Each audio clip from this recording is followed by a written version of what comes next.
Alrighty, let's get into it, shall we? I think this is the second day in a row that we're streaming. Hopefully we can continue this on, but we'll see where the streak takes us. Greetings and salutations, everybody. My name is Kiorkof, and welcome to our is this Monday? I don't even know what day it is, guys. I'm confused. Monday afternoon live stream for August 19th, 2024. That was probably one of the roughest intros we've had, to say the very least, in terms of live streams. But hey, we're here. We're talking all things fantasy football over the course of the next hour plus. If you guys have any questions, be sure to go ahead and ask it in the live chat. If you guys want priority in terms of questions being answered, of course, send in a super chat. It's greatly appreciated. Again, I'm just trying to help you guys out to the best of my ability as we progress throughout today's video, or live stream specifically. I'm going to go ahead and, of course, conduct a couple live streams alongside of you guys via Underdog Fantasy. So if you guys want to go ahead and participate, I will post the link in the chat when we go about doing so. But prior to that, we're just going to be answering questions about all things fantasy football. I did see a couple comments in the live chat that did really make me laugh already off the rip. But nonetheless, let's go ahead and let's jump right into the live chat, talking all things. I mean, we were here yesterday live streaming, answered questions. I didn't want to specifically live stream and draft at the same time yesterday, because typically when we do, it definitely gets a little hectic when I'm on the clock and I don't even know it because it's on my other monitor. But we'll go ahead, we'll give it another shot today and see how it goes either way. Let's go ahead and pull up the live chat. The one that made me laugh, I mean, hysterically, was the RIP gray shirts. Yes, the gray shirts are gone. Don't worry, they are retired. They're never coming back. Let's see here. We already answered Go Bills question. So can we do mock drafts? Yes, we'll take care of that. What does it say? Is this going to be a draft with subscribers? What do you mean by with? I mean, everybody who's in the live chat who types is technically a subscriber. So I would, yeah, I'd hope it's with subscribers. Let's see. Hopefully nobody snipes my quarterback, when they don't need a second one. But it happens, but it is what it is. Okay, let's answer some of these questions. What would you take at the 9th pick in a PPR snake draft? 9th pick, assuming the top 5 wide receivers and top 3 running backs are gone.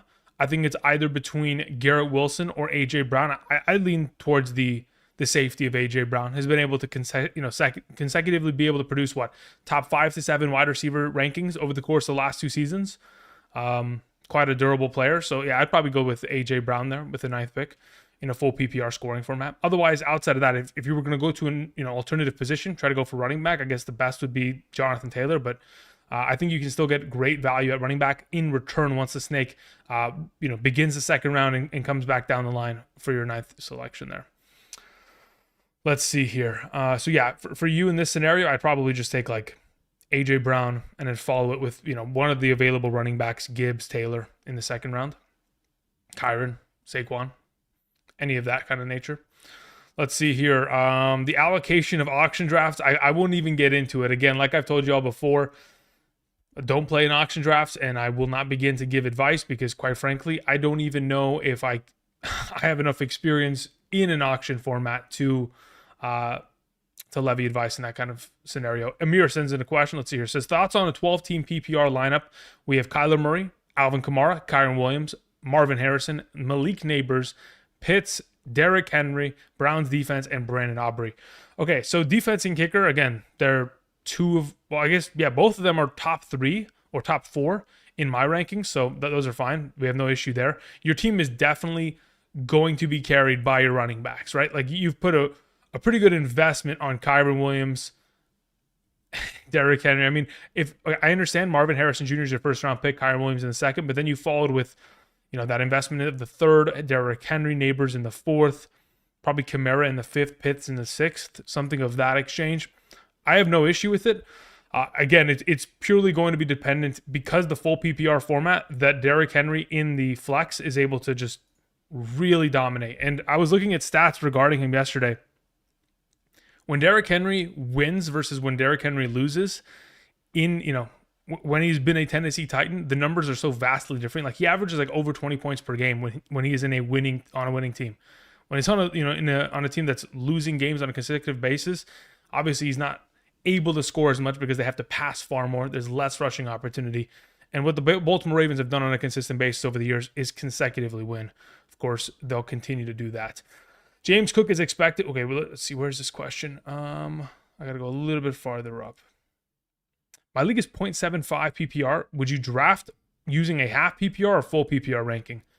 I mean, technically, you can use either because you're meeting those two rankings within the middle. Personally, I'd probably just go up to full PPR and use those.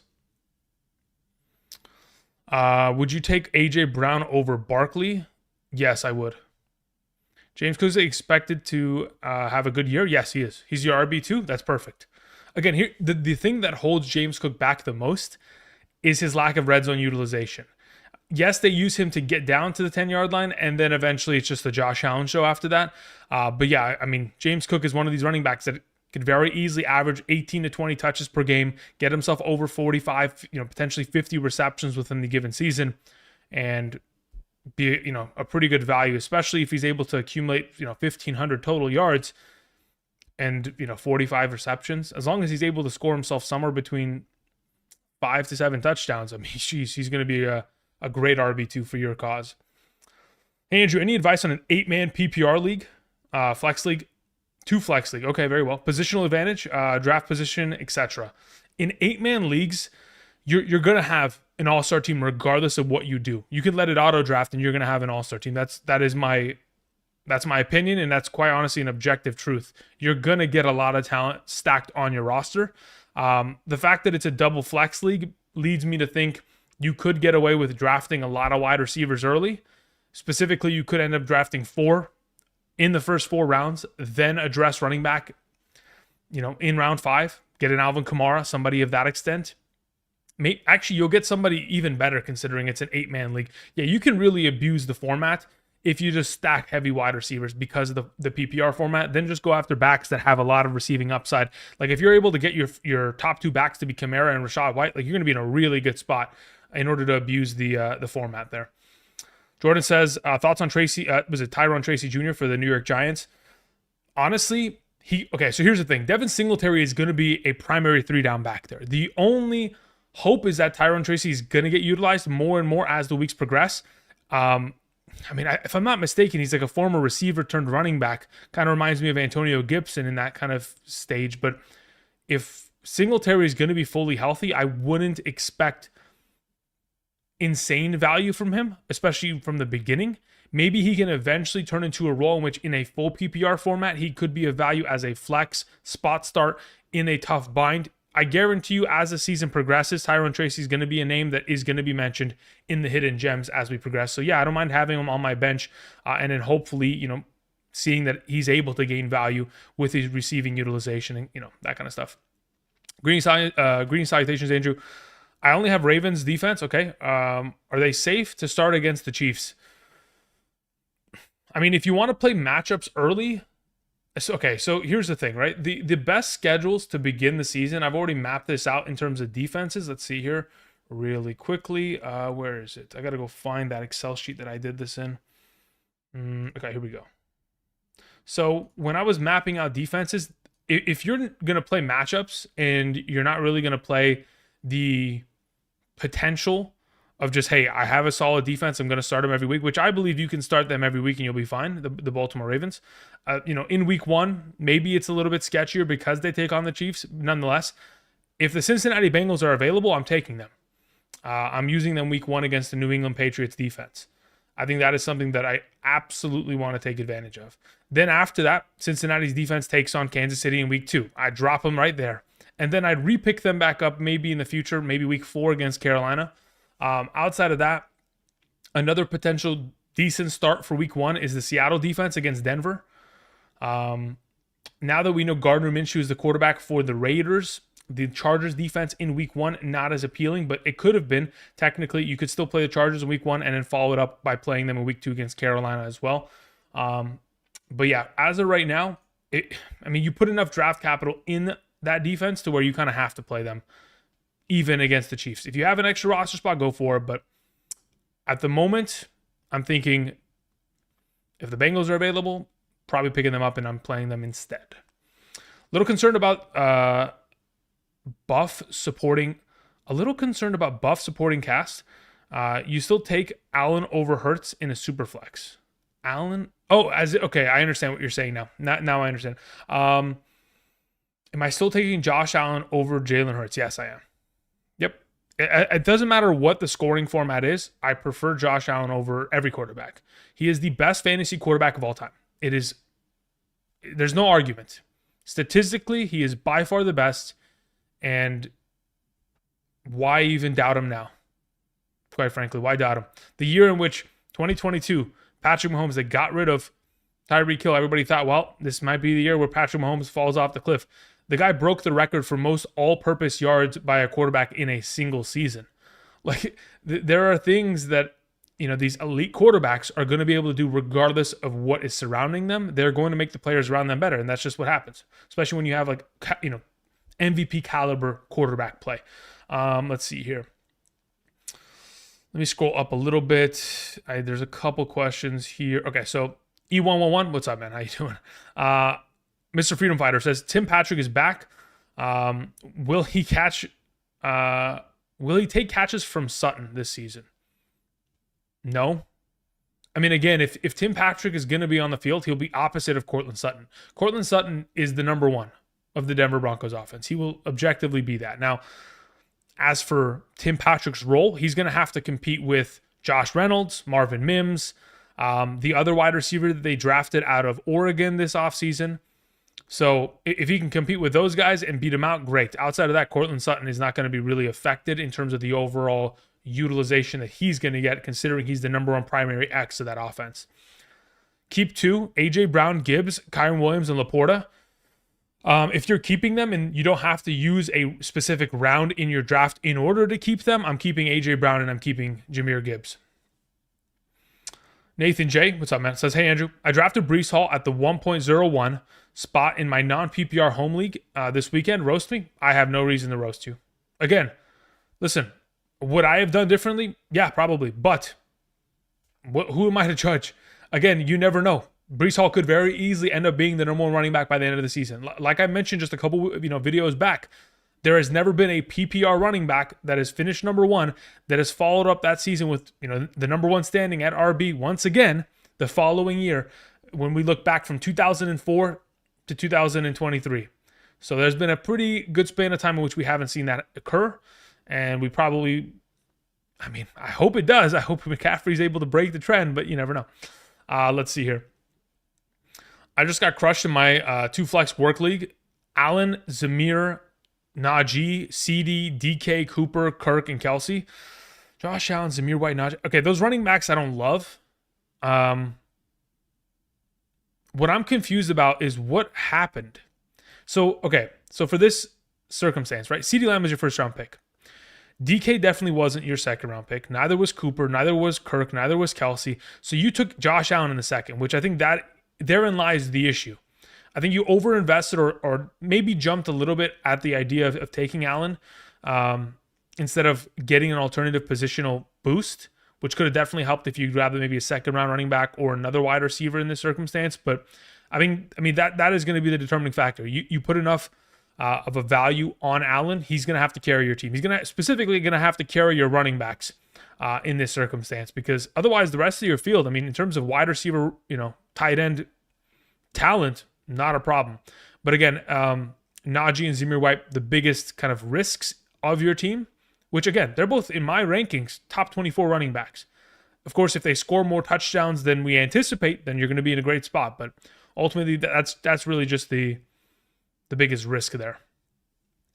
Let's see here. Does it say Freezer Burns says, thoughts on a 10-team PPR? We have Hurts, Bijan, Pacheco, Higgins, Kamara, Ferguson, Collins. 10-team PPR with Jalen Hurts.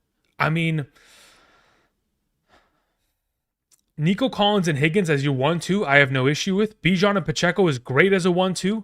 Ferguson is probably like the tight end that I want more than the rest when it comes to as soon as Pitts is off the board.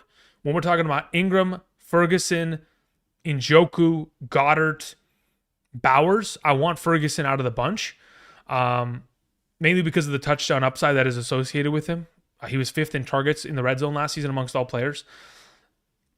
So, yeah, I have no issue with this team at all. 10-team league, again, you built a pretty good squad. Oates says, thoughts on a 14-team PPR team. Okay. Kyler, Kenneth Walker, Saquon, Drake London, DJ Moore, Brock Bowers, Amari Cooper. Saquon's probably your first round pick along with London, followed up with DJ Moore in the third. Ended up probably drafting Kenneth Walker in the fourth, which I don't know what you're, well, yeah, considering it's a 14-team league, I don't mind that. That's great. And then you get Amari Cooper, you get Kyler, you follow it up with, yeah, I don't have a problem with this team. Yeah, I have no issue. Again, your team is going to be 100% dependent on Saquon and Drake London, but in terms of, I guess, investing in dogs that can really, bite off more than you anticipate, I think Saquon and Drake London are guys that are going to do it. Like, they are, I mean, Saquon has proven behind a terrible offensive line for the last couple of years that he could be a top 12 back. Drake London has been a top 36 wide receiver with two of the worst quarterbacks that we've seen in a while. So, yeah, I mean, I have no issue with this. It's fine. The team construction is pretty solid, especially considering the 14-team format there. Okay, let me scroll to the bottom here. What I'm going to go ahead and do is primarily just open up another link here. I'm going to open up an Underdog draft so we can participate and start drafting right now. I'll continue to answer questions in the live chat, so if you guys have questions, let me know, and we'll keep moving. But, yeah, I'll be here for probably, let's see, it's 5:10 at the moment, PST. I'll probably be here for the next hour and a half answering questions, if you have any. So what I want to go ahead and do via Underdog is I'm going to make a $3 buy-in private draft. So in order to join it, all you got to do is click on the link. So I'll paste the link down in the description of the video right now. It is a 12-team draft, half PPR, $3 buy-in. And the rules are within the summary itself. If you want, I can explain it to you. First place within the league gets $20 on a $3 buy-in. You can start one quarterback, well, actually, here's the thing. It's a best ball league. If you're not familiar with best ball, basically you just draft a team and you don't ever have to set your lineup and you're good to go. The whole point is you can draft however many of any position you'd like, but typically like the construction revolves around 2 to 3 quarterbacks, 5 to 6, maybe 7 running backs, a lot of wide receivers, and of course 2 to 3 tight ends by the end of the draft. There's 10 bench spots, so there's a lot of drafting to happen, but nonetheless, I'll go ahead and I'll swap over to that screen once we've gone ahead and gotten many of you guys in there. I'll go ahead and pin the link as well, just so we're all on the same page. I appreciate it, guys. Again, if you're new and you haven't signed up via Underdog and you do it with my code Andrew, ANDREW, not only will you be able to get the first time deposit match, but you also get, or the offer that they have included with that, you'll get my 2024 fantasy football draft rankings. Those rankings will be updated probably, the next time they'll be updated will most likely be this upcoming Friday, just so that prior to the weekend of drafts, you guys are ready to go in that kind of circumstance. So yeah, that'll be good to go. Thank you very much. All right, let's see here. Raymond says, should I trade Anthony Richardson, JSN for Love and Odunze? Full PPR, I have Reed along with Arizona quarterback wide receiver stack. Should you trade Anthony Richardson and Jackson Smith for Love and Odunze? I'd say no. I'd rather just have Anthony Richardson as my quarterback. Let's see here. 11th pick in a 12-team full PPR league. Who would you get with your first pick? Probably the best available running back. And then I'd follow it with a wide receiver in the second. So under the assumption that the top 5 wide receivers are gone, Lamb, Hill, Amon-Ra, Chase, Jefferson, top 3 running backs are gone, Bijan, Hall, and McCaffrey, that's 8 off the board. 9 would be A.J. Brown in a full PPR. 10 technically would be either Garrett Wilson or Jonathan Taylor.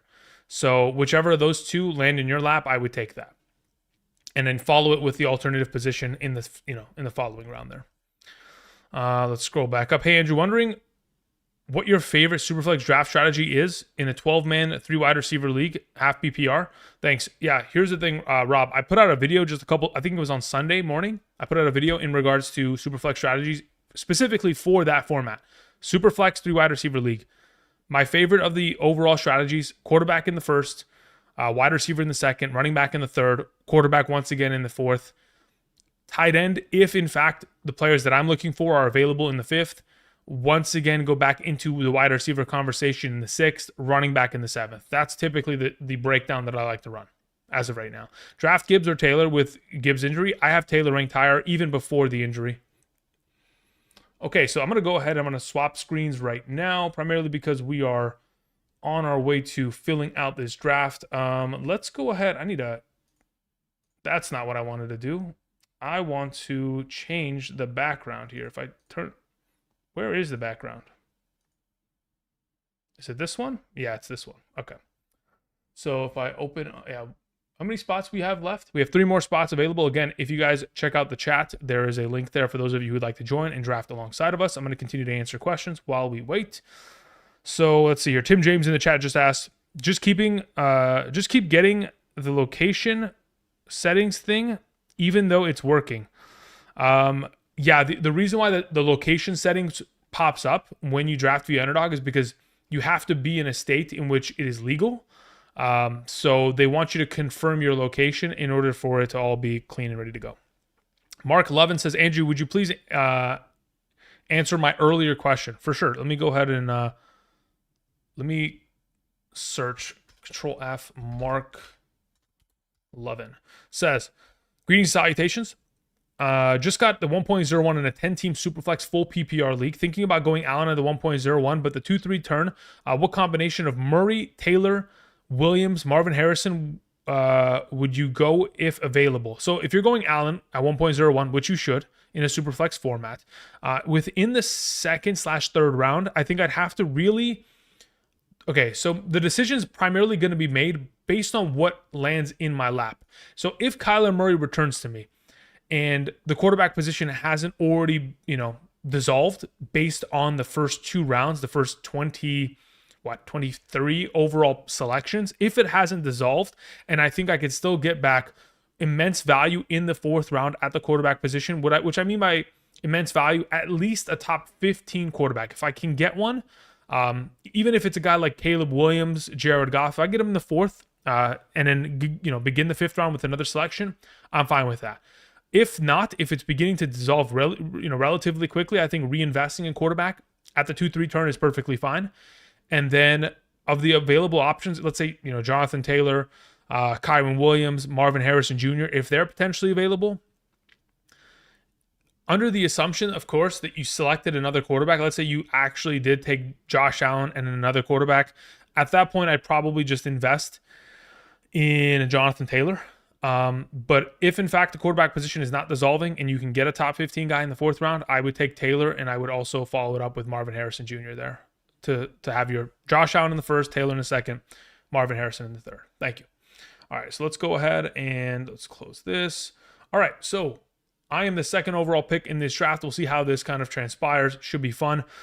Going back down, answering some of these questions in the live chat. Again, I'm going to try to get to everyone's question to the best of my ability. Again, if you guys want unlimited questions answered, the number one place to do that is via the Patreon. There's a link down in the description. If you go ahead and travel there, the primary kind of pledge/subscription for the 2024 season is called the 2024 Fantasy Champion. There's a lot of things, a lot of different pieces of content in which you can get with the pledge, besides the draft guide, the rankings, all that kind of jazz, rankings throughout the entire season. But you can also ask me any and all questions that you have fantasy related, fired in my direction at any time of the day, and I'll try to quickly answer it in order to get you guys ready to go in the right direction. So check that out if you guys are interested. Thank you. Okay, I'm on the clock. Do I want to start with a wide receiver or do I want to start with a running back? I've thought about this for a while. I mean, in a half PPR, look, what's going to happen here, or what typically does happen, is the wide receiver position is going to disappear. But honestly, what is this?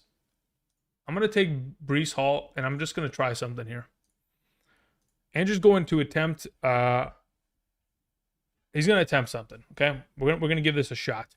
While that goes, and I'm going to go ahead and put the draft board up behind me just so you guys can check it out. I'll be continuing to answer questions. Somebody asked Marvin Harrison or Deebo Samuel in a full PPR. Considering Brandon Ayuk is most likely returning to the 49ers, I would say Marvin Harrison there. Let's see here. Kafka says, hey, Andrew, in a 10-team league, would the first round McCaffrey and Hall are taken in round 1 through 3, would you go wide receiver, running back? Yeah, I don't have a problem with that. Honestly, Kafka, that second round selection, assuming you start with a wide receiver in the first, is going to be really dependent on what running back falls to you in the second. If a pretty good one does fall, then I have no issue starting with double RB and then following with a wide receiver in the third round.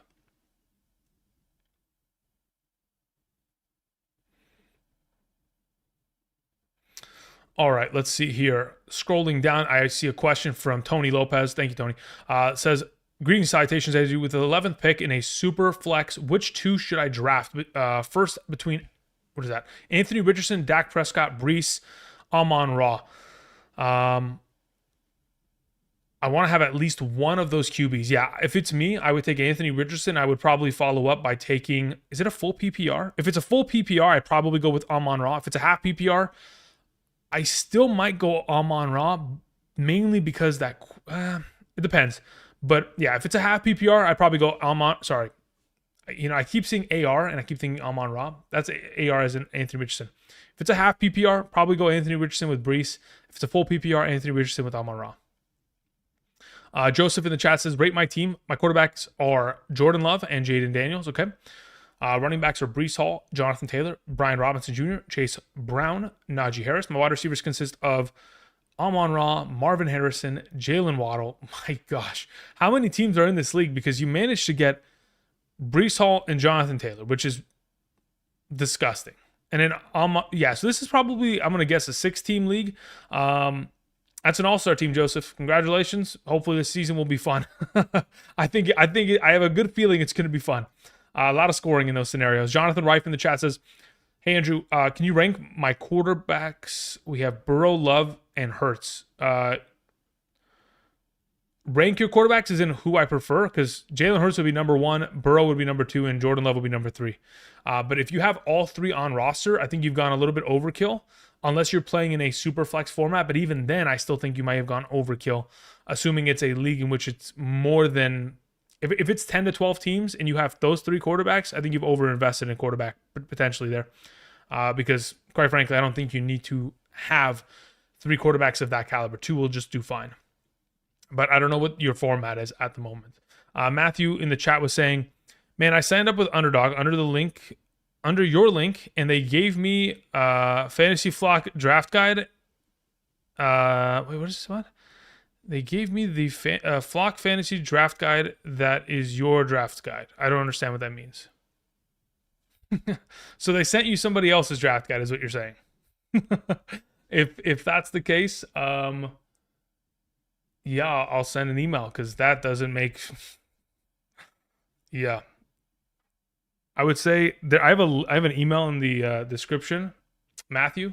So do me a favor and shoot me an email so that I can get your info and then relay it to Underdog so they can send you the right stuff.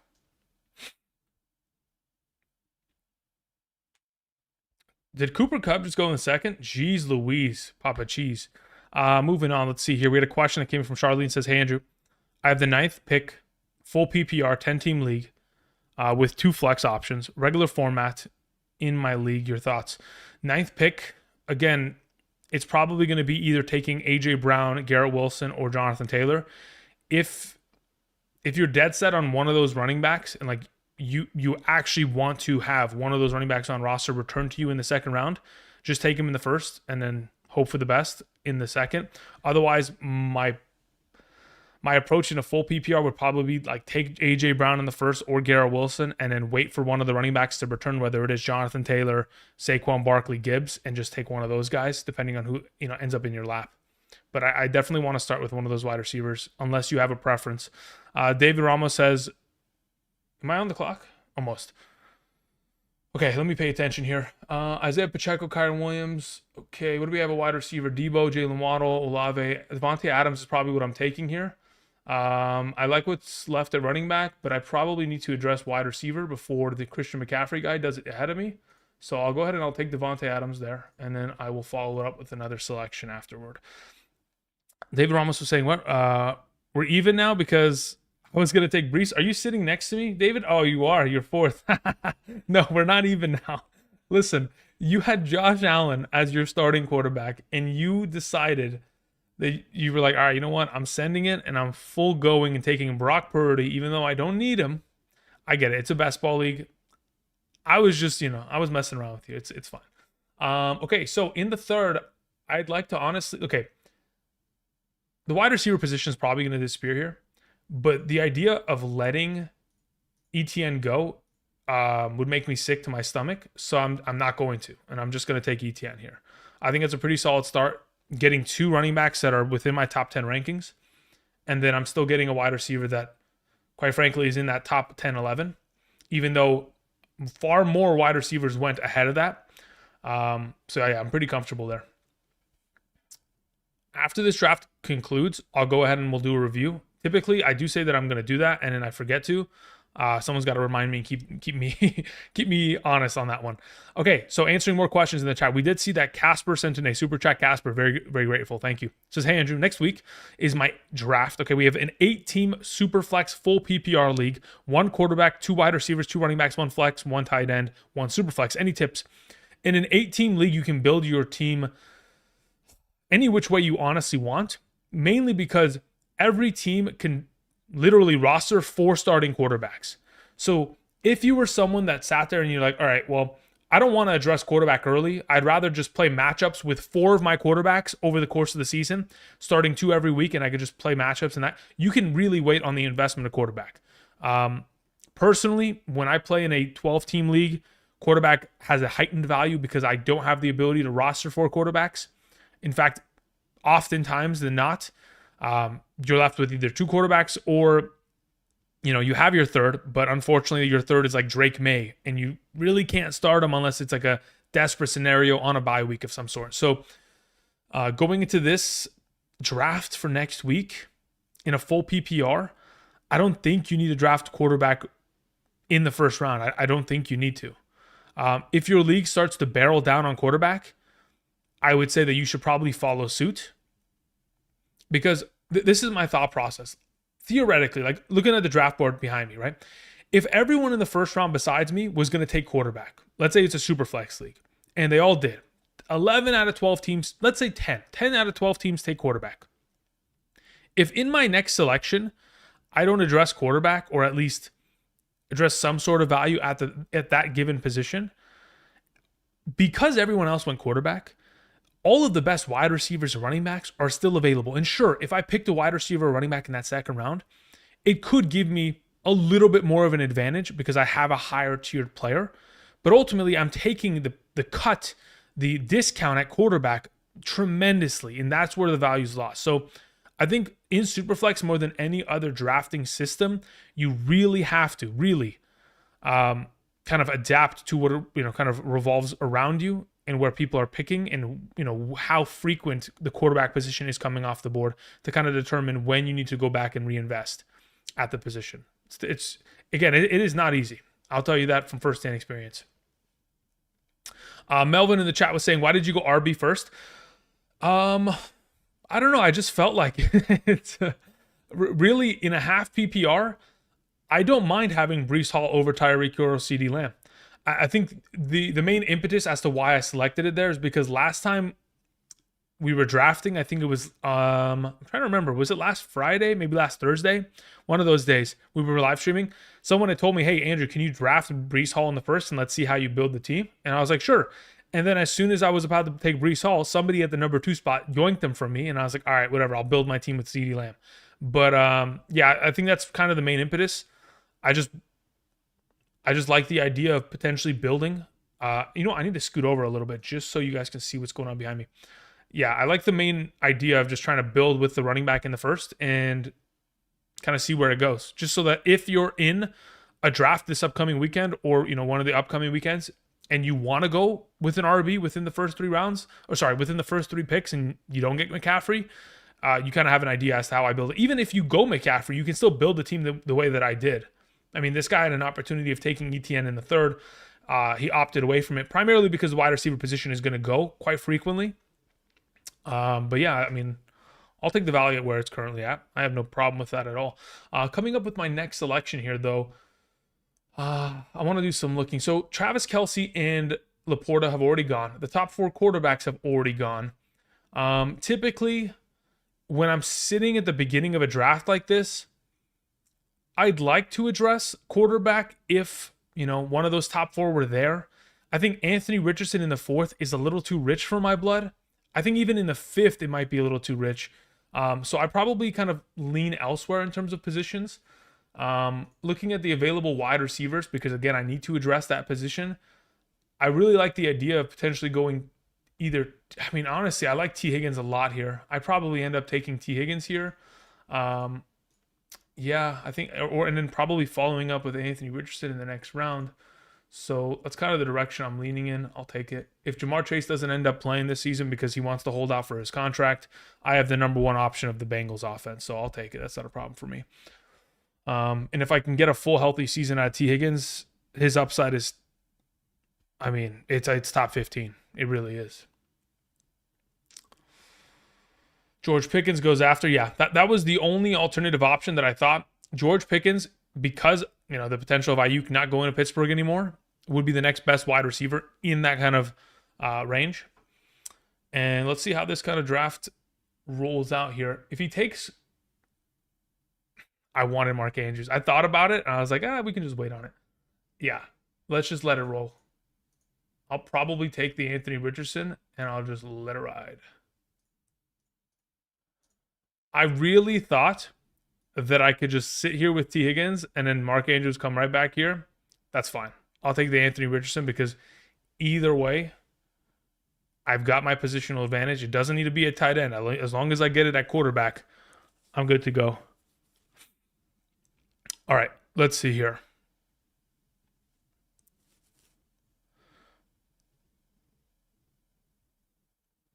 Okay, so there is a couple questions. Okay.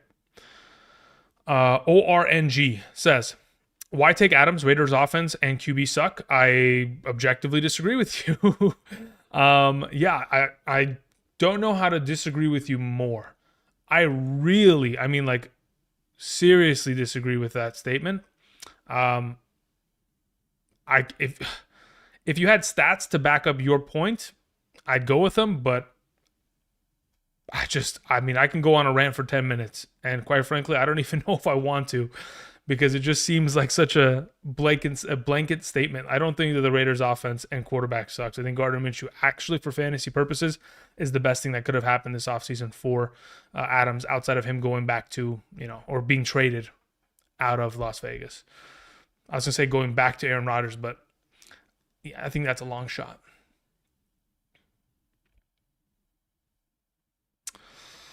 Let's see here. Okay, getting back to some of these questions. Bruh, sorry, my boy, I sniped Andrews from you. I don't have a problem with that. I think that was the best pick that you could have made. Legitimately. I think Mark Andrews in the beginning of the 5th. I made a video a couple weeks back. Like, Mark Andrews at ADP of 48.8 or whatever it is such a good value. Such a good value. The only thing was, I didn't want to see you pick T. Higgins and Pickens here, and then leave me with Zay Flowers. Because honestly, I didn't want to take him in the 5th. I thought that would be too rich. So I thought, okay, maybe I can go Mark Andrews here, then follow up with a wide receiver here. But my issue was going to primarily be that if you had taken both these wide receivers on the end, you would have put me in such a spot to where I had to take a wide receiver I didn't really want, but I had to take, because the way that this draft builds with all these wide receivers quickly coming off the board, despite the fact that it's a half PPR, I need to go ahead and take a wide receiver in that 5th round if I invested elsewhere in that 4th. So I just had to hedge my bets and just hope that you went one way. You didn't, so I'll just take my quarterback upgrade that I so desperately want. Okay, especially considering last time I didn't take a quarterback, and David Ramos over here, who went and got Stroud, ended up cooking me in, like the 9th round. He stole my Brock Purdy. Anyway, getting back to some of these questions. Apologies for the sidetrack. What position do you think is the best to draft from this year? In a 12-team full PPR league, I really like anywhere between 1.03 and 1.07 or 8. I think those are great spots to play at. I think the back end of the 1st round, as it currently stands, is the hardest place to draft from. I truly do believe that, because when you're at the back end of the 1st round, you are making investments on players like Puka and Marvin Harrison Jr. and Drake London. And yes, Puka's had a full season, and Marvin Harrison is an incredible talent coming out of college, and Drake London is a great talent himself, a top 10 pick just a couple seasons back, but there's still not as much confidence in them in comparison to the rest of that first round from picks 1 through 8, which are, or even 1 through 9, which are superior in terms of, consistency of play as of late. So I'd say the back end of the first is definitely the toughest. Brett in the chat said, hey, Andrew, need to keep 3. We have Garrett Wilson, Amon-Ra, Kyren Williams, and Trey McBride. Under the assumption, Brett, that you don't have to keep them in specific rounds, and you can just keep them, outside of your draft all, completely entirely. I'd keep Amon-Ra, I'd keep Garrett Wilson, and I'd probably keep Kyren Williams. And I'd let Trey McBride go to the field, and I would try to, of course, get him within the draft. But I think of the available options, of the available options you have there, of those 4, the 3 that you're keeping are the 3 most valuable going into drafts. And I think the idea of getting a tight end of the caliber of Trey McBride will be far easier in your upcoming draft rather than trying to hope that somebody ahead of you doesn't take one of those 3 other guys that you didn't keep instead of Trey McBride. So yeah, let McBride go to the field and definitely keep Garrett Wilson, Amon-Ra, and Kyren Williams this season. All right, going back to the draft here, a lot of running backs coming off of the board in the 6th round, a lot of value, guys. This is why the hero, quote-unquote hero draft strategy is so good. When you're able to get these kind of value plays like Derrick Henry, and then your RB2 is David Montgomery, so much inherent value there. I would like to go tight end, but the thing is, the guy next to me already took Mark Andrews, so I'm not really in a threat of that. So it's really just a matter of which of these 2 groups of players do I prefer. For my flex in this scenario, I'm going to take Najee Harris. You may think I'm crazy, but quite frankly, I'm building a team not technically for a super flex. I'm building a team like I would be building one to start everywhere, where I have to make the start and sit decisions. And the reason why I'd rather go Najee is, especially considering Jalen Warren's injury, his hamstring is bad enough to where they're anticipating he may miss the first 2 weeks of the season. Generally, from the practice of playing in leagues over the course of the last couple seasons here at a pretty high rate, the volume of leagues and the volume of injuries that we've seen, especially hamstring related with running backs, the re-injury rate is really tough for a running back like that. And yeah, I'd rather just take the running back and just let it ride. I know I have to start 3 wide receivers, but wide receiver has incredible depth, and I'll take care of it. Don't worry. Everybody stay calm. Did Mixon go in the 6th? Are you kidding me? Okay, hold up. Let me move. This is the thing. This right here, this should be illegal. How are we getting... Guys, listen to me. Everybody, please listen. If you are here, how many people are in here? If you're one of the 316 people in this chat, please, look at this. Right here, right there. This is the cheat code, right here. The fact that you're able to get these guys in this round, in round 6, is ridiculous. It is superior value. Superior. It's not even fair. Now, okay, Xavier Worthy right there may be a little bit of an overgrab, but it's a best ball league. It's fine, whatever. But that is value. That is ridiculous. I mean, I don't know what else to tell you guys. Like, if you can get away with something like that, please do it in every league, because it's just unbelievable. Rashad White, a guy that was literally a top 8 back last season in fantasy, is going in the 6th round.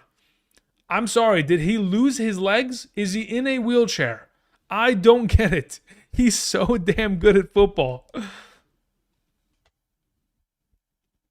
ORNG says, no, Andrew, but why invest in bad offenses? Here's the thing.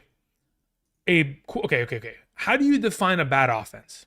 Because I think when we use generalizations, it definitely does diminish the point you're trying to make. So what do you define as a bad offense? Because if you're saying a bad offense is one that doesn't score points, like offensive touchdowns, I can show you many of examples of teams that have been in the bottom 5 of scoring that have been able to produce top 12 running backs and top 12 wide receivers over the course of the last decade. And it has happened on many of occasions. And we can go over that, right? Like, theoretically speaking, before my next pick comes along here, if I go and let's see, and which website would have it? I actually don't know. I think I'd have to go and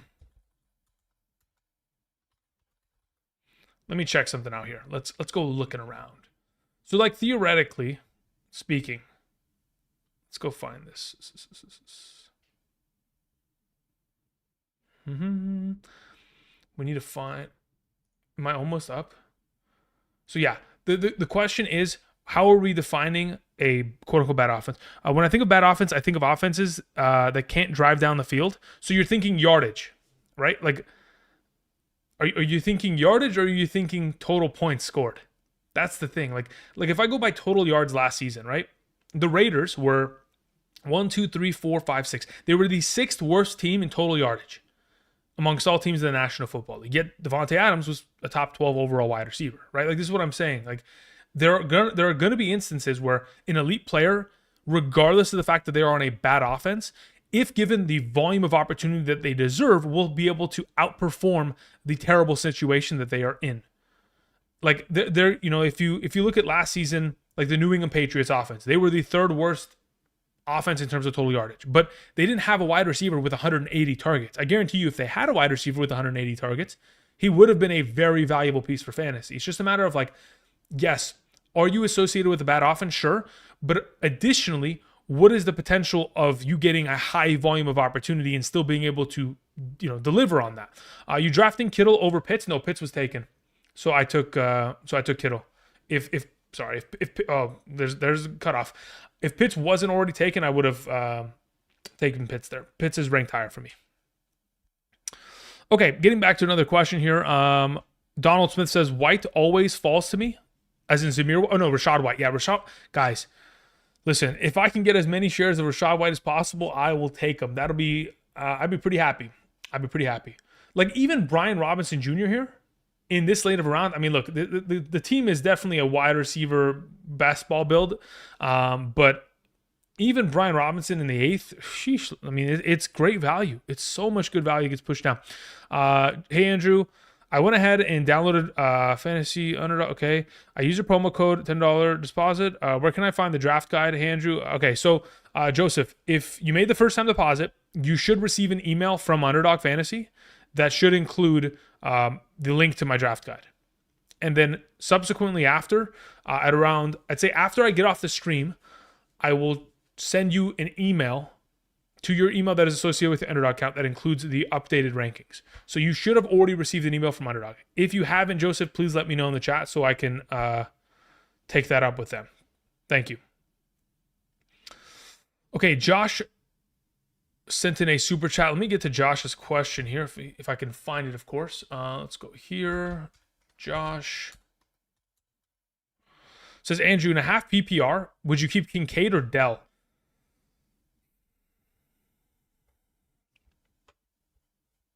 That's a really good question. Let me think about this for a second. If there's no penalty for the keeper option, and you can keep them in any, well, you're pretty much just keeping them exterior from your draft altogether. Where are we? Okay, let's see here. Where we have Curtis Samuel, DeAndre Hopkins, Cortland Sutton, Romeo Doubs, Josh Palmer, David Njoku's there, Warren's there. Okay, cool. So we'll take Cortland.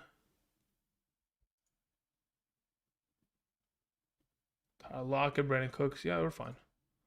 I'll take Cortland there. If you are in a scenario where you can keep the player outside of the draft entirely, I probably end up... I think I'd rather keep Kincaid as of right now, Josh. RM sent in a super chat, said 16-team half PPR league, pick number 9, Taylor or Gibbs. I'd rather have Taylor. Thank you. What are you thinking about Deontay Johnson this season? I feel like he can be great. He can be great every season. Just a matter of, can he stay healthy? That's really always the issue with him. Okay, what pick are we at? Great. I'd probably go back into wide receiver here. Considering the running backs that are available, I like Jonathan Brooks. I honestly think he's probably a decent investment. At this point, I probably want another wide receiver. Considering what is available, I probably take someone like Dobbs and just let it ride. Keep it moving. Okay. Where are we at? Where was the question I was just looking at? Okay. RM. Yeah, Taylor's my preferred of the two. In the case in which Taylor's not there and you still want to go running back, then you can go with Gibbs. Otherwise, I would probably say someone like A.J. Brown or Garrett Wilson could be a value in that position as well. What do you think? Okay, so we took care of the Deontay Johnson question. Again, the thing about Deontay Johnson purely is he going to get enough targets? Because we know that if you go back in the years of the potential Ben Roethlisberger days of the Pittsburgh Steelers, Deontay Johnson had a boatload of targets, and he was able to deliver because, again, he had opportunity regardless of the fact that he was dropping 12 balls a game. It didn't matter. Charlene says, do you check the players who get cut to have their 53? Do you check for players who get cut to have their 53? I don't even understand that question.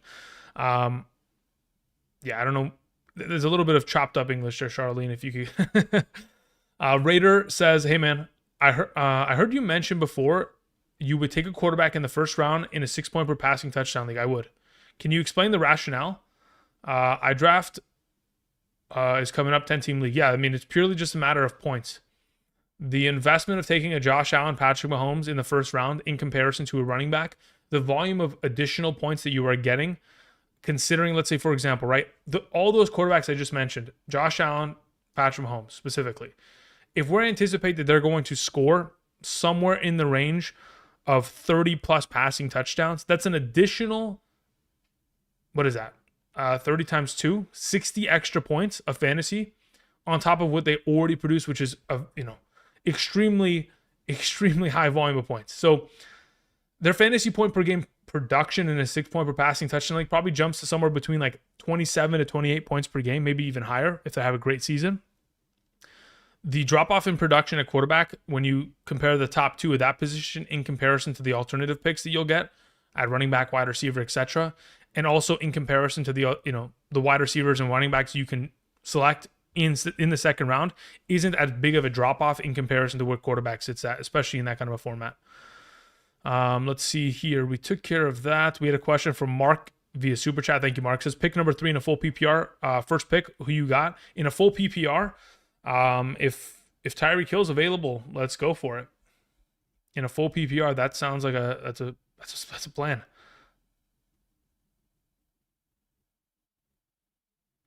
Scotty says, Andrew, I have a niche question. In an 8-team league, what position should I target to maximize potential? What is it? Potential, since positions are valued differently. What position should I target to maximize potential? Potential of what? Potential of total fantasy points scored for your team, or the quote unquote potential is what I'm getting lost on. What exactly are you referring to as potential?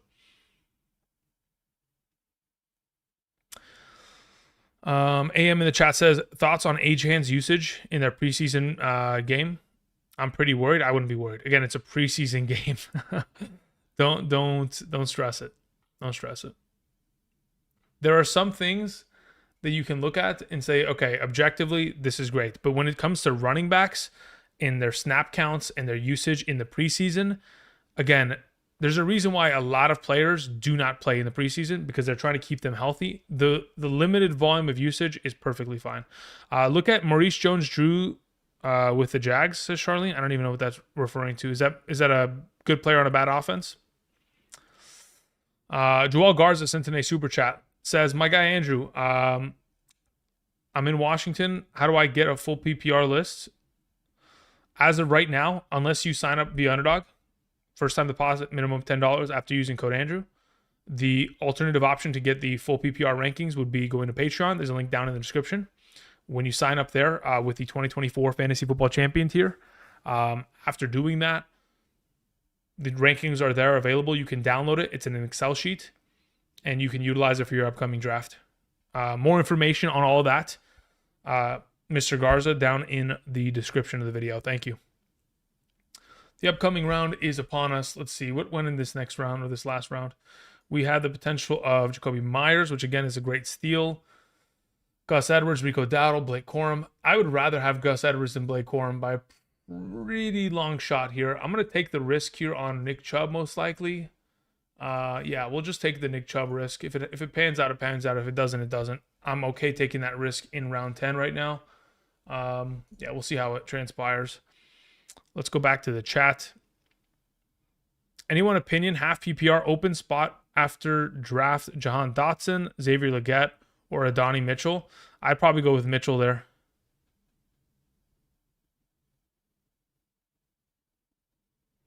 How do we feel about Jerome Ford? His ADP too low? Yes. I was working on rankings for running backs earlier today that I'm gonna make public on Patreon, and I'll send it out to people who sign up on Underdog on Friday. After I'm done with those, Jerome Ford is moving up because I'm not hearing much about Nick Chubb. Tyler Lockett, Brandon Cooks. I'd rather have Brandon Cooks.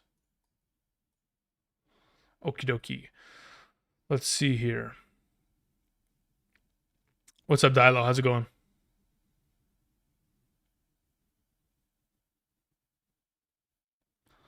Joel Garza says, in a full PPR drafting fifth, 10-team league, what's your draft strategy? Okay, you're the fifth team in a 10-team league. In a full PPR. I'm looking to grab Amon-Ra St. Brown there. Follow it with a running back in the second, wide receiver in the third. If one of the top two tight ends are available in the fourth, I'll take it. I might even take McBride in the fourth, depending on how greedy I feel. But otherwise, if that is not available, you can still end up waiting and probably grabbing. Well, depends how many wide receivers you can select in your league. But yeah, so I would look for like wide receiver in the first, running back second, wide receiver third, tight end fourth, running back in the fifth, assuming, of course, Rachaad White is not going to be available in the sixth. Of course, maybe he is. I don't know. You never know. 10-team league compared to a 12, you never know. Then followed with a quarterback in round 7. Still be able to get someone like Burrow or Jordan Love.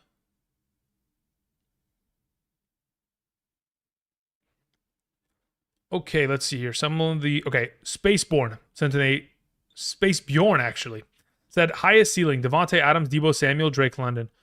Drake London has the highest ceiling in my opinion. Just off of touchdown potential upside. Additionally, younger player, less injury potential. And on top of it, I think, quite honestly, the volume of targets that London will get, and in the specific scheme of the offense at which he will be playing within, kind of a Rams-style offense, there's going to be a lot of plays where he's making moves after the catch and making defenders miss and gaining a lot of yardage that he wasn't able to do in the last couple of seasons here. Origins HQ says Amon-Ra St. Brown or Bijan at 1.06. If we're playing in a half PPR, I'll take Brees. Oh, sorry. If it's Bijan, no, yeah. If it's Bijan, I will take Amon-Ra St. Brown, regardless of format. Hi, Andrew. Can you please tell me some deep sleepers that I should target in a 10-man league? Yeah, I like Josh Palmer. I think he'll probably end up being the number one target of that Chargers offense. Let's see. Who's another deep sleeper here? I like Darnell Mooney here. Let's see. Yeah, Demarcus Robinson's kind of a sneaky one, but we'll have to wait and see. That's more of a waiver wire week 1. Like on Saturday, we pick it up and just kind of see if it hits on Monday, on Sunday, and if it doesn't, we just drop it. But that's one that we'll keep an eye on. At running back, Jalen Wright kind of goes relatively early, but I wouldn't mind getting that piece.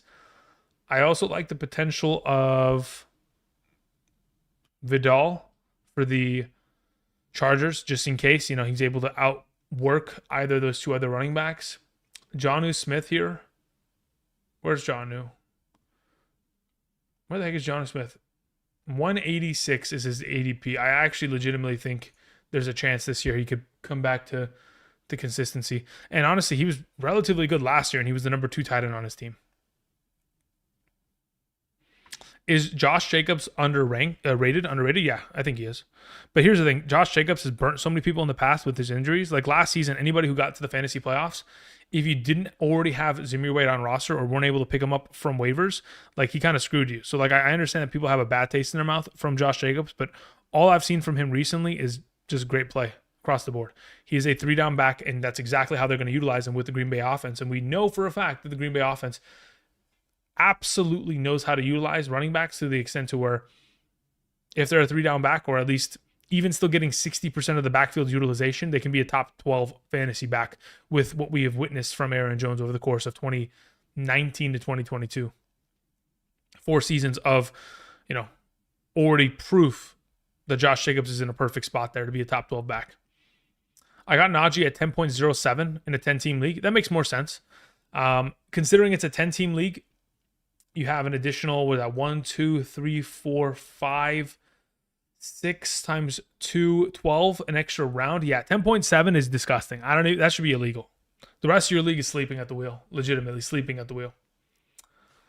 Okay, a couple more selections here. I will probably take another tight end, depending on what is available. Just for at this point, I'm just drafting just to beat these people now. For you guys that are in here, I'm just going to try to beat you with these picks. We'll see if I don't even mind Polk. I don't mind the investment of Polk there. That's not a problem. Then I'll probably go tight end after. Okay, Anadi says, just wondering, where's Josh Jacobs ranked now, excuse me. I remember you putting ETN over him. Yeah, ETN is still over him. ETN, the thing about ETN is that he was so inefficient last year with the attempts he was given, and he is such a talented running back that I have a hard time thinking that he won't be able to just turn it on this season. And he was averaging 3.8 yards per carry. Like, we know ETN is a better back than that.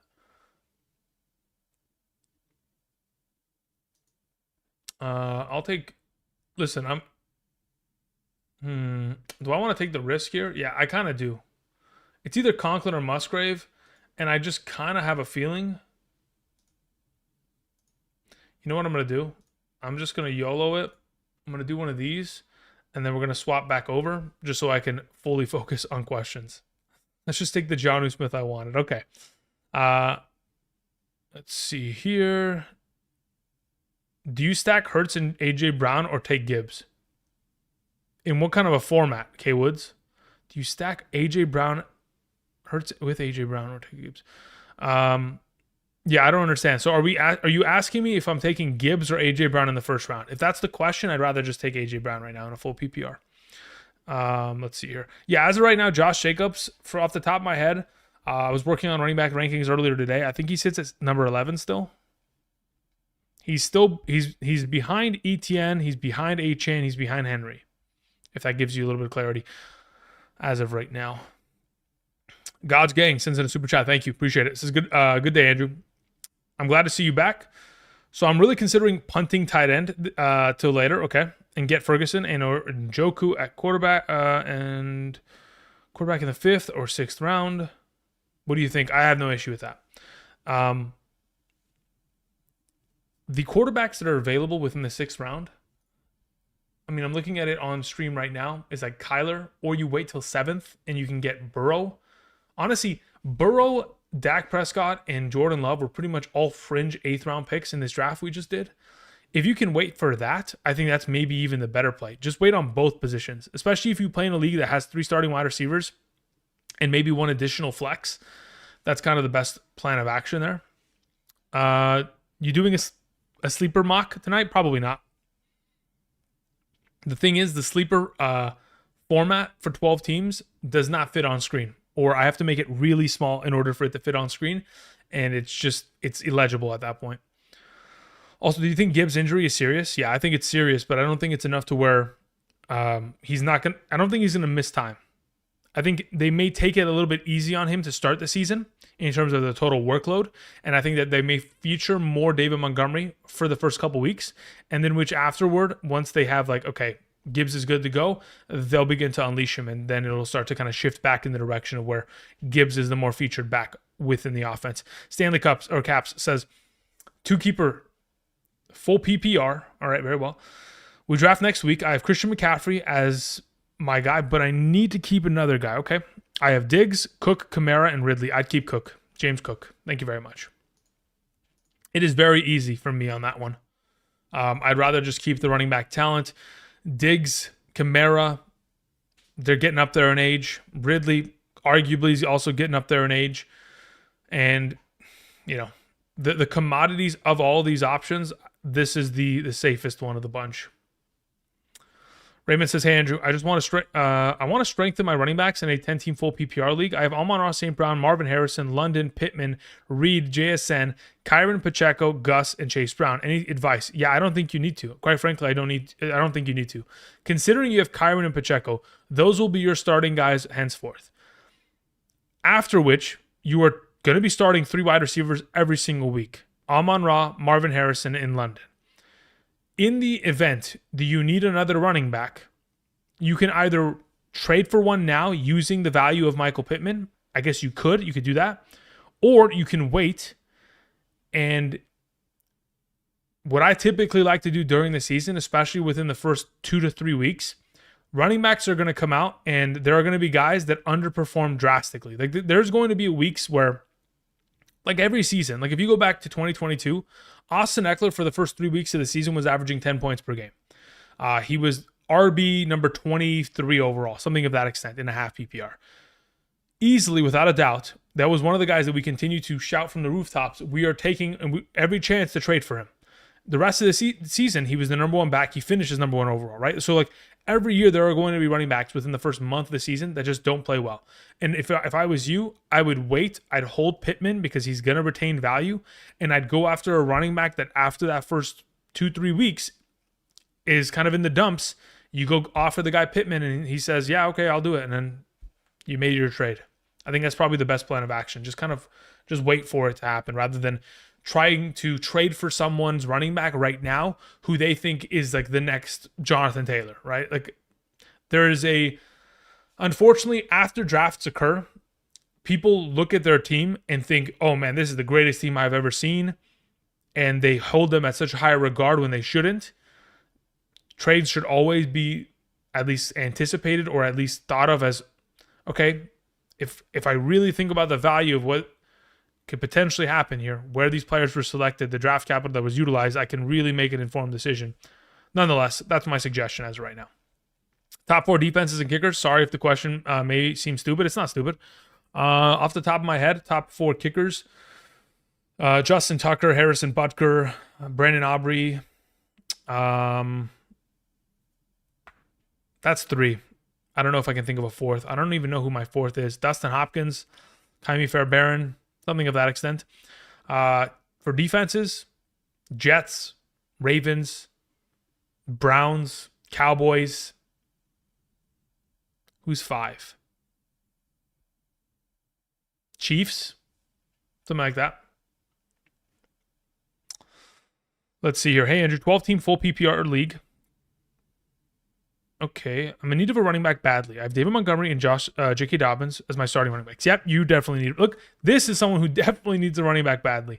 I have Amon-Ra St. Brown, Marvin Harrison Jr., DJ Moore, and Amari Cooper, along with Brian Thomas Jr. and Ladd McConkey on my bench. Who can I trade? You can trade anybody. It's a matter of who are you going to get in return, and who you are specifically targeting. I think with David Montgomery as your RB1, it's okay, but it's very sketchy. I think if I'm in your position, you need to trade for a running back that is going to get themselves a pretty good volume of receiving utilization, assuming you're going for someone like a Tony Pollard or somebody of that extent to where you're not going for cream of the crop talent. Like if you're going to go trade for Alvin Kamara, you're going to have to give away well, actually, if you give away Amari Cooper and you can get Alvin Kamara, I wouldn't even mind it. That wouldn't even be a problem. I'd actually say go do it. But again, I don't know what the rest of your team or league looks like and what you're even going after. Oliver says, who should I draft at 11, 12 in a draft at 11 in a 12-team league half PPR? Again, under the assumption that the top 3 running backs are gone, top 5 wide receivers are gone. Let's say, for example, Jonathan Taylor goes 9, AJ Brown goes 10. 11 is probably the selection of a running back or a wide receiver. So you either go Saquon Barkley or you go Garrett Wilson. If it's me, I take Garrett Wilson at number 11, because I don't care if 12 takes 2 running backs. Let's say you take Garrett Wilson at 11. 12 takes Saquon Barkley and Kyron Williams. You still get Jahmyr Gibbs, and I'm fine with that, and I'll take that to the bank. Or let's say they take Saquon and they take a wide receiver, Marvin Harrison. Great. Then you have the choice between Kyron and Gibbs, and then it'll be up to you. Maybe they go double wide receiver and you get Garrett Wilson and Saquon. Like, then it's the best of both worlds. But that's kind of the direction that I'd position towards. Barkley at the 601. I don't even understand what that means.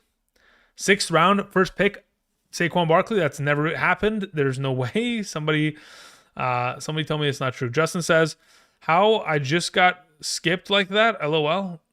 Where are you? Justin, up here? Let's scroll back up. Where's Justin at? Who's the number one player that you're trying to leave every draft with? The number one player I'm trying to leave every draft with.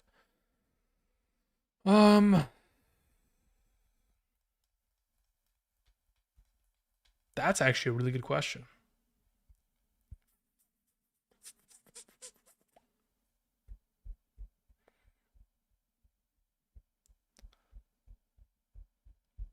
I think it depends. I want to say the answer, but I don't know if Okay, let's just put it this way. I'm not thinking of it like I need to leave every draft with this player, but if I can get Devontae Smith,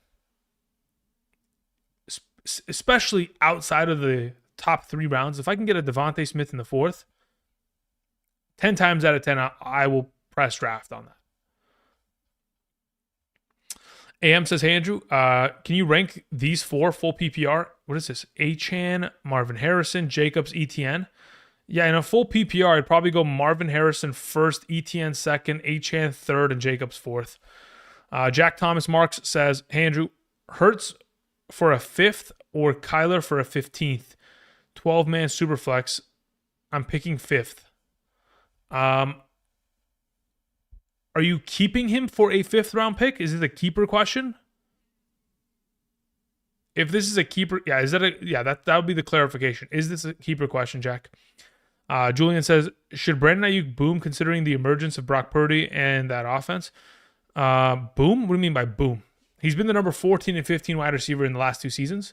So is he going to get better than what he is currently? Unless his contract says that he has to get a minimum of 10 targets per game, I don't see him getting better than he has been already, because he's been tremendous based on the volume of opportunity he's been given. Just wanted to say thank you for all the content. I appreciate it. Thank you, Raul.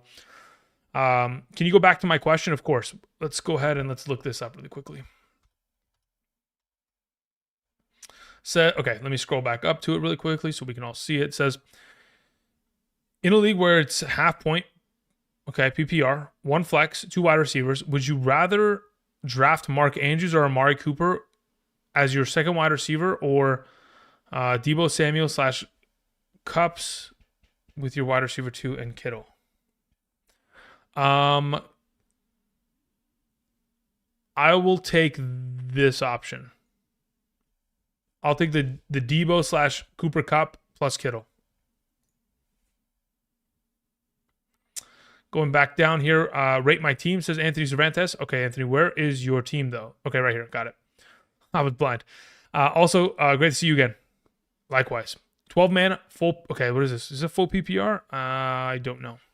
Josh Allen, Christian McCaffrey, Kenneth Walker, G. Willie? Who the heck is... What the heck is that? Olave, Pitts, Garrett Wilson, I'm assuming is what you mean by G. Willie. Can we just say the names, guys? No, enough with the nicknames. Okay, so McCaffrey, Walker, Garrett Wilson, Olave, Pitts, Diggs, Josh Allen.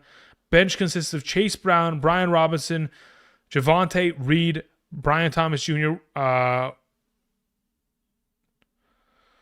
mean, honestly, in a 12-team league, you're starting McCaffrey. You got Josh Allen on that. Actually, wait, what? How do you have McCaffrey and Garrett Wilson? And Olave? What? Wait. And Josh Allen. I'm confused, because that is a... You shouldn't have those players. Let's just put it that way. Whatever happened benefited you greatly.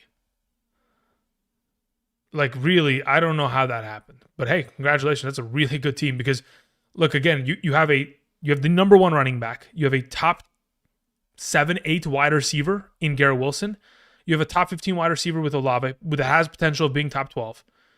You're still able to get yourself kind of the cutoff of where tight ends really start to drop off in terms of their overall production. You get the number one quarterback. You still have Diggs that, again, will be of value, and at least you have alternative options that will rotate in that flex, along with Kenneth Walker, who in my mind, it wouldn't surprise me if he finishes top 12. I mean, that's a really strong team, honestly. If CD goes at 1.01, is it automatic Christian McCaffrey and vice versa, full PPR? Start 2 running backs, 2 wide receivers, 2 flex. If CD Lamb goes 1.01, McCaffrey is undoubtedly the next pick. Is it vice versa? I mean, under the assumption that CD Lamb has a contract and is playing this year, then yes, it should be vice versa, yeah.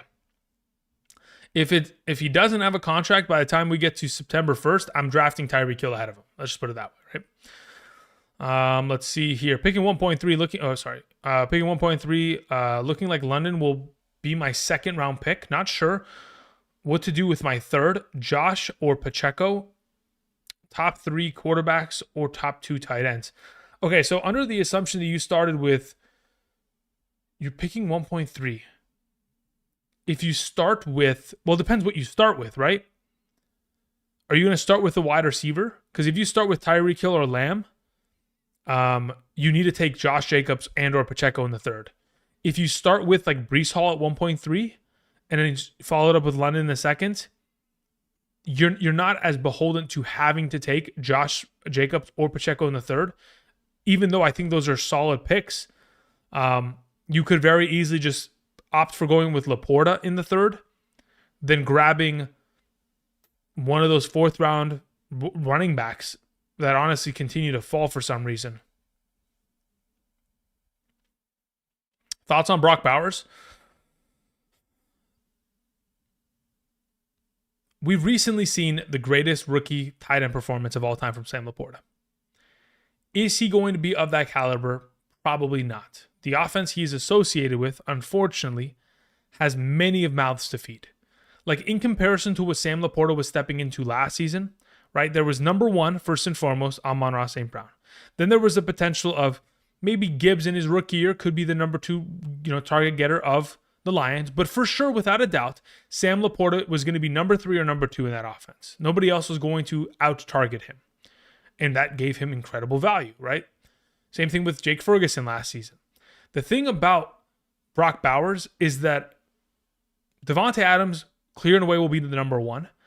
I can't confidently say that he'll be able to out-target Jacoby Myers if Myers plays as well as he did last year, because Jacoby is a legitimately good wide receiver. There's a reason why he finished as a top 36 fantasy wide receiver with the same quarterbacks as Devontae Adams had, Aiden O'Connell and Jimmy Garoppolo. So in this circumstance, at very worst, Brock Bowers is a third receiving number 3 in terms of targets within that offense, in a team that should be throwing the ball for majority of the games, primarily because they may be, in terms of their back end or their defense, their secondary, not the greatest. They've definitely got a great upfront 7, especially their defensive line. But in terms of the potential of throwing the bunch, he's great. The difference maker in my mind, regardless of targets, assuming he's the number 3 of that offense, is going to be red zone utilization. If he can score himself 6+ touchdowns, he'll probably finish as a top 7 or 8 tight end. If he can score 6 or more touchdowns. Again, that's not even a lot. But if he can do it, he'll be in that conversation. If he scores more touchdowns, then that's all she wrote. He's going to be a top 5 player. If he can score double-digit touchdowns, anybody that does that at tight end position is automatically top tier. Let's see here. Mr. Salazar says, can you rate my team and draft team 11? Yeah. So looking at your team, you had Marvin Harrison in the first, followed by Saquon in the second. I have no problem with that, especially considering, again, like I've said to people in the past over the course of this stream and even prior streams, when we're in a situation of we're comfortable with taking Taylor, Saquon, or Jameer, whatever falls to us, I have no problem you shooting your shot on the wide receiver that you want, and that being Marvin Harrison. So that's great, 2 first rounds. You followed up with Olave in the third, Brandon Ayuk in the fourth. Again, if Brandon Ayuk, when he signs with the 49ers, because it does not seem like a trade is imminent with the Steelers, the value at which you got him at player 38 on the board and probably like wide receiver 20 is very valuable, especially considering he should be a top 15 wide receiver this season. Additionally, I think Xavier Worthy for a best ball format is fine in the 5th round. Outside of that, I think it's far too early. because you could have very easily gotten Dalton Kincaid there. Sorry, not Dalton Kincaid there. You could have gotten, what's the next best? I mean, you could have gotten Pitts, or even potentially Kyler Murray, which I think is pretty solid. Rashad White in the sixth round is a steal. We already talked about that. Dunze in the seventh, I have no issue with at all. Brock Bowers is fine, considering, again, you didn't invest in early. Jaden Daniels in the ninth is a steal. Again, the only issue I have is that Xavier Worthy pick. If he ends up booming, then we're good. Otherwise, that's the only that's the only thing. Even Tyjae Spears in the 10th is great. Algier later on. Yeah, that's it. That's the only question that I have in my mind that's makes me scratch my head, but I can understand the reason as to why you would make the pick. What's up, Daryl? How's it going? Thoughts on Dontavion Wicks? I mean, look, everything that we heard this offseason was they think that Wicks is the next Devontae Adams of that offense. So if, in fact, we see for the next, for another consecutive year, Christian Watson, unfortunately, dealing with injury and him missing time, and then Wicks being able to play a lot, he'll probably overthrow him and just keep the job eventually, because he really is good. Jack says, hi, Andrew. Just keep Hurts in the fifth. 12th team super, okay, picking fifth. No one ahead of me has a quarterback, and Richardson, Stroud, Goff, Love, Rodgers being kept as also. So, yeah, in this scenario,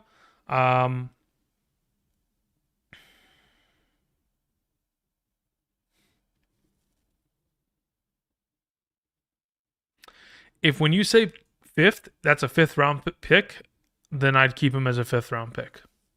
If you mean fifth, as in that's your number one pick, the fifth overall selection, then I'd rather just keep Kyler.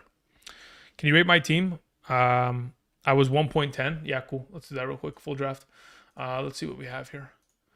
Garrett Wilson, Jahmyr Gibbs. I have no problem with that. Like I mentioned to people earlier, as long as you're able to live with the second running back or the running back you're getting in the second round, that's great. Because again, the running backs in the second round, Taylor, Saquon, Henry, Achane, Kyron, Pacheco, great players across the board, all top 12 at the position. So again, great investments in that second round rotation. Malik in the third. Again, you are 100% relying on the idea that Daniel Jones can get the job done. I think he'll be fine. Again, history speaks to the value of wide receivers taken within the first 10 picks of their drafts. I talked about it earlier today in the video I posted. There is a lot of statistics that suggest that Malik Neighbors will be perfectly fine. As a third round selection, I think it's a little too OD, a little bit overdose. I would have rather had Olave, which was selected right after you. I would have rather had Ayuk. I would have rather had Pittman. Yeah, just a little bit, but I get it. You're shooting your shot. Jalen Hurts in the fourth, I don't have an issue with. Kincaid in the fifth, I don't have an issue with. Mixon in the sixth, I don't have an issue with. Brian Thomas is good. Jameson Williams in the eighth. When you select Jameson Williams that early, ahead of the other potential options that were available there, especially at running back, considering you didn't have much running back depth anyway, I would probably suggest, you could have very easily gotten Tony Pollard there, which went like 12 picks after. So for right now, I'd say that's the only issue I have. Malik Neighbors in the third and Jameson Williams in the eighth. That I don't like those picks. A lot of risk entailed alongside of those.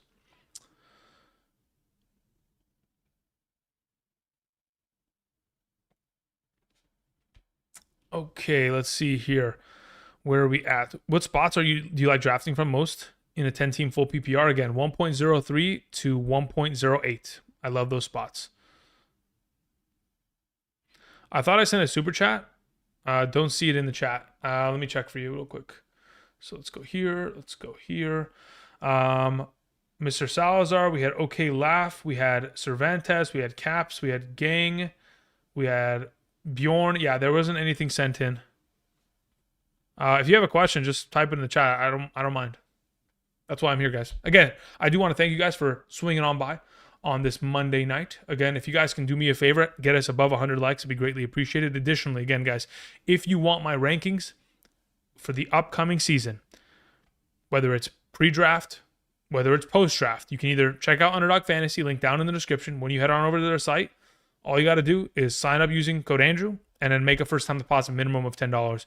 You'll get everything that's mentioned here. It's all also included in the description if you want a better explanation. After you sign up, you make that first time deposit, Underdog will send you an email, or I will send you an email. Maybe we'll just double it up now because I'm hearing people are getting different draft guides that they shouldn't be. What's it called? You'll get an email that'll include the draft guide. Then you'll get a subsequent email that'll include the updated rankings. All of that can be utilized. And then you'll also get rankings every single Sunday morning for the rest of the season. Those emails typically come out at like 4 a.m. on Sunday morning. So before you even wake up, it is in your inbox so that you can set your lineups based on my rankings for that given week. And of course, we can continue on with no stress on Sundays and just having fun. Would you rather Stephon Diggs or Terry McLaurin, says James Hannon? Probably Stephon Diggs still. Dominic says, in a standard scoring format, would you take Allen or the field to be the QB1 this year? In a standard scoring format, so 4 points per passing touchdown, I would take Allen over the field. If there was a bet to be made on that, like if Underdog had a prop or, higher or lower, where does Josh Allen rank? 1 point, number one at quarterback or anywhere low, I would literally just take him at number one. Speaking of, let me see here. If I go to... I'm actually curious now. Now that somebody mentioned that.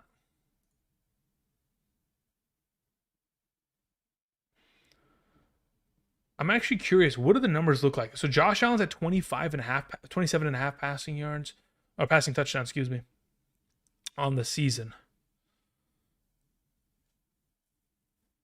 What are the crazy numbers? Like, what I'm immediately looking for is, let's see. Yeah, look, this makes sense. 0.9, that, I mean, I'll still take the 0.9. I don't have any issue with that at all, actually. What else do we have here? Over 850 receiving yards. If Sam Laporta doesn't get over 850 receiving yards, we are in massive trouble. We are in massive trouble. For those of us who are investing in that, it'll be disastrous. Cooper Kupp over 1,000 receiving yards. What is that? That's 17. Well, look, that's the thing. The injury risk.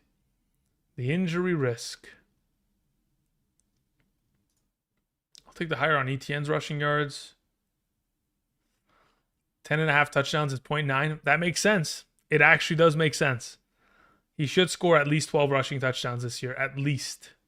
You know what? I'll even take that really quick. Let's see. If I put $100 on this, how much is it? 810. All right, let's put $10 on it. Let's make it 81. All right, that's not a problem. There we go. $10 turned to 81. Let's see if I can 8 times my money. All right, going back to the chat. Sorry, I got sidetracked. ADHD'd. Going back. Here we go. My draft is in 2 hours. Full PPR. I have the 9th pick. What do you recommend? AJ Brown, Garrett Wilson. One of those two. Hey, Andrew, just joined Patreon. Excited to be joining for the season. Greatly appreciate it. Thank you. Full PPR. Are we taking Montgomery or James Conner? I will take Montgomery over James Conner. Rashee Rice or Amari Cooper, half PPR. I'd still take Amari Cooper there. Is Puka really the guy, or is he a product of the situation? He's a product of the situation, and he's also the guy. It's the best of both worlds. He's a talented player in a perfect situation. But if you were to tell me, hey, Andrew, if Puka Nacua wasn't drafted to the Rams, would he be as good? I'd like to say that I think that Sean McVay, in the way that offense really built around him, gave him an opportunity to showcase his real ability. Which, again, in college, he wasn't the greatest player because, again, the coaches that were, their job was to make him the best potential player possible. They couldn't do it. But when you get into a situation with a coach that really knows how to utilize your skill set, I mean, that's, what more can we potentially ask for in that kind of scenario? What's the earliest round you would take any quarterback? End of the 3rd round in a regular league. That's the earliest I would do. So basically, 312. would you give Garrett Wilson the edge over AJ Brown, so you can still target Saquon or Devontae Smith in the second and third rounds? If you are worried about stacking multiple players on the Eagles offense, that's fine. I don't have an issue doing so. I understand that there's a lot of inherent risk in select. Let's say, for example, first round. Theoretically, you can legitimately, no joke, you can build first round AJ Brown, second round Saquon Barkley, third round Jalen Hurts, fourth round Devontae Smith. You could legitimately build that team. And honestly, I don't think it's going to be that. I think you'll be able to compete legitimately. That is a high-powered offense, and the new offensive coordinator really helps them unlock kind of what they were missing last season. Kyren Williams is rated as one of the most likely RBs to have an injury. If we assume Williams misses the RB average of 2 games, okay, where would you rate Quorum? I think his floor is 2 RB1 games. If he misses 2 games, I think it'll depend on what the matchup looks like, and it'll also depend on. There's a couple other factors, right? Like if Quorum is going to be the lone back in the backfield, yeah, I think there's a chance that he could probably be top 15 in both those games. That's not a problem. But the thing is, Quorum's value is purely dependent on what he does in the rest of the season prior to those games and or after those games after Kyren returns, which again, we're not 100% certain if that'll even happen, right? That's the thing about injuries. Like, there's no guarantee. There are players that are, like T. Higgins has never played a full healthy season. Same thing with, what's his name? James Conner. Like, there are players that they have shown that they're going to miss some time. Kyren could be that guy, but even with that, the value of him is, I mean, we're talking about 20 plus fantasy points per game. Geez, it's kind of hard to give up that potential, especially in comparison to the other backs in that second round. All right, guys. So I'm going to go ahead and close out the stream at 6:30. So in about, 6:30 PST. So in about 6 minutes, I'll be done here. I'll be back tomorrow. Honestly, I feel like I want to live stream tomorrow as well. My camera go out of focus. Can I get it back? Thank you. So yeah. So as of right now, it doesn't want to focus on me. This might be a good time to end the stream right now. I'm going to answer a couple more questions and then we'll be done here. Okay. This camera is just, why do you want to focus here? Huh? Why? Could we get, how about here? Nope. Huh? Wait, maybe? Nope. Doesn't want to do it. It doesn't matter. Okay. Couple more questions and then we're out. How much better is picking a top 2 tight end in the early third compared to picking Andrews and McBride in the fourth? I don't know if it's objectively better. I think the thing is, the value at which you are spending to get those players is equal to what you'll get if you were to just have taken, it's actually better to take a tight end at like the late third or a tight end in the late fourth, mainly because the comparative values of the players that sit around them, there's more of a chance that tight end outproduces those players around them. And additionally, the drop-off in production at tight end is so vast that, quite frankly, you're just getting an even bigger positional advantage and point boost by making that selection. This is going to piss me off. Can this camera just, please, for the love of Christmas almighty, it doesn't want to do it. All right, I'm going to lose my mind. All right, guys. Well, wait, it did it. God. I clutched it. All right, 14-team PPR. I got Christian McCaffrey at the 1.02 and spin back around and double wide receiver. Or any running back. I mean, look, the draft that I just conducted, if somehow, some way in the second round, ETN is still there, I would take him.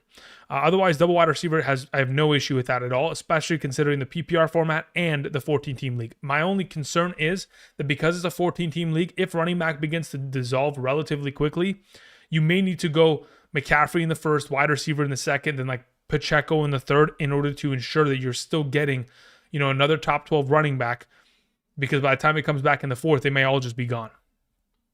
Higgins or Tank Dell? I've asked myself that question a million times. I think I'm going with Higgins as of right now. My bad. I had to go AFK. Is Burrow fully healthy? Afraid of Chase over Amon-Ra. Got the 5th pick. Honestly, I'm not worried about Burrow. Burrow has proven that he is fully healthy. The issue is Chase going to be signed and ready to go for week 1? I think that is the biggest concern as to why I might lean towards Amon-Ra instead of the alternative. Good luck this season, Andrew. Thank you very much, Freedom Fighter. I want to get rid of Puka. Who's a good wide receiver I could trade for? Garrett Wilson, AJ Brown, Marvin Harrison Jr. That's it. The only players you would trade for are the players that literally sit around him in the draft. Saquon, Garrett Wilson would work? Yeah. Andrew, my buddy.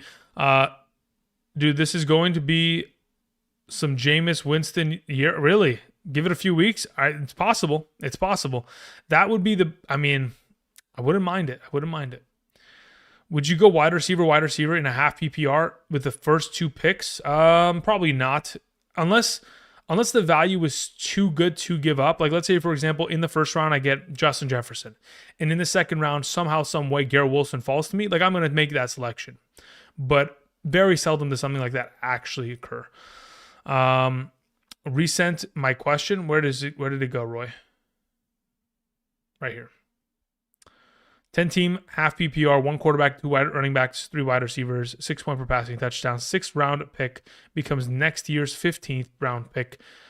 Mock drafting from 1.10. I'm regularly drafting Neighbors, Diggs, Stroud, Montgomery, and Tank Dell.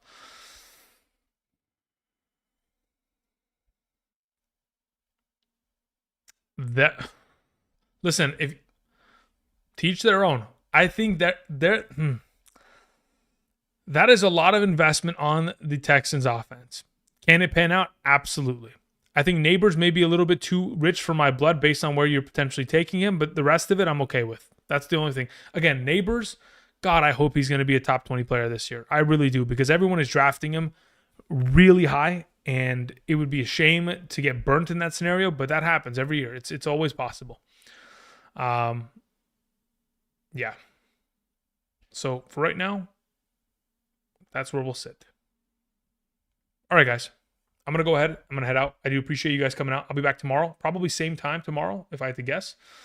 In regards to live stream, probably 5 p.m. to 6:30 once again tomorrow. I'll try to keep this consistent so we can do it every day. Thank you, everybody, for watching. Again, if you guys want rankings, draft stuff, again, Underdog and or Patreon, link is down in the description. You can support either way. I greatly appreciate it, guys. We'll be back tomorrow. I'm going to go ahead. I'm going to cue the double helix, and we'll be on our way. Have a good night. I'll see you guys. Peace.